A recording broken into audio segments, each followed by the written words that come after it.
I remember being with the late, great, incredible Harry Chapin one time at the Greek Theater in Los Angeles. And I was standing on the side of the stage near the monitor console when Harry came up to me during the show, or in between songs, I should say, and asked me, what's the name of a local LA radio station?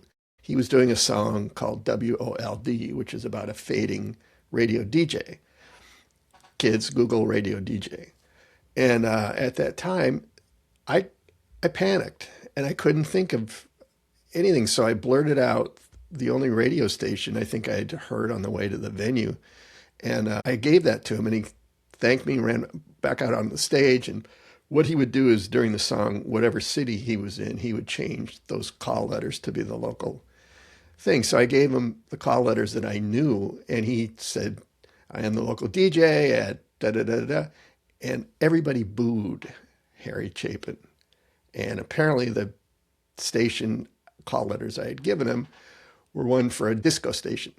6,600 people at the Greek Theater booed him. And all I remember was Harry looking at me with this look in his eye of, thanks for nothing, Greg.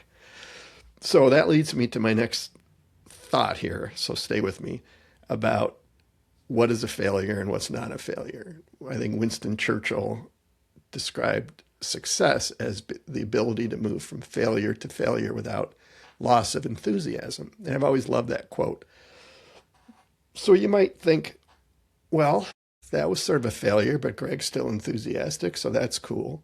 And then to compound all this train of thought that I have, I've learned with YouTube and with the podcast and all that, that if you use the word failure, or it's like a car crash in the old newspaper days, people like disastrous news. That's just how humans are wired, I suppose. So anytime I've put the word failure in to a short, I don't do it very often, but the views just go through the roof, at least for me. So I'm thinking, based on Churchill's thing, I'm a very successful person, except I don't like the word failure, because that night with Harry Chapin, technically it was a failure, but it was also kind of awesome. You know, I mean, it was like, oh, wow, that was terrible. And I do remember that at the time, don't get me wrong, it was messed up. No one would get near me the rest of the night. So I've been, thinking about this whole thing with failure and algorithms and all that crap. So I've decided that what I think of and gravitate to is Tommy Boy, the movie Tommy Boy with Chris Farley and David Spade. And there was a scene, it's probably several scenes, that I can only think of one, where they've just hit a deer. They're driving in the Midwest, hit a deer.